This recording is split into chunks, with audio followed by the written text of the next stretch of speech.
situation des journalistes, sur les conditions de travail des journalistes et sur la liberté de la presse. Voyez-vous, c'est toujours une occasion pour nous de marquer un temps d'arrêt pour voir un peu et poser un problème clair à nos pouvoirs publics, en direction des pouvoirs publics, sur la question de la liberté de la presse. Vous savez qu'aujourd'hui, les journalistes sont agressés, sont violentés, sont molestés. Le tableau que nous pouvons faire de notre profession au Cameroun n'est pas très réjouissant ces dernières années.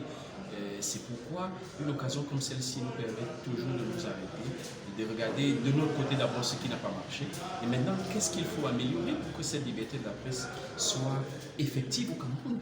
Qu'est-ce qui n'a par exemple pas marché pour les journalistes? Au niveau des journalistes, malheureusement, il y a encore quelques brebis galeuses qui n'arrivent pas à exercer, à faire la profession en respectant les règles de la déontologie.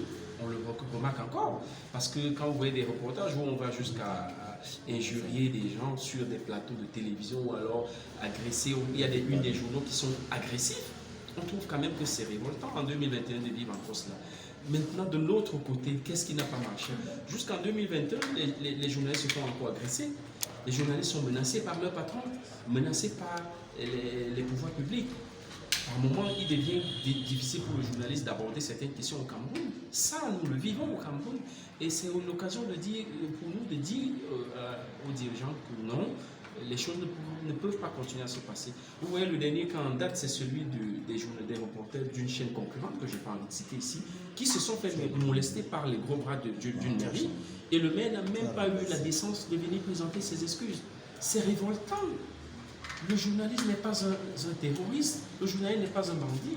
Le journaliste est là, quelle que soit la situation, en tout moment de la vie, il doit relayer ce qui se passe pour informer l'opinion de la situation de son pays, de la situation de notre environnement. S'il ne le fait pas, qui le fera? C'est pour ça que nous avons tenu à organiser ce séminaire atelier, pour sensibiliser d'abord nos confrères.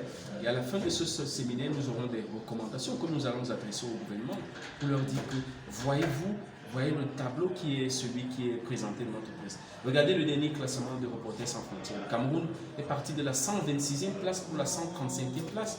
Ça veut dire que nous avons fait du recul. Ça veut dire que les conditions dans lesquelles exercent les journalistes au Cameroun vont de manière dégradante. Il faudrait que ça change et c'est pour ça que nous sommes là réunis aujourd'hui pour mener des réflexions et trouver la bonne écriture. Pour les brebis galeuses, le message c'est quoi?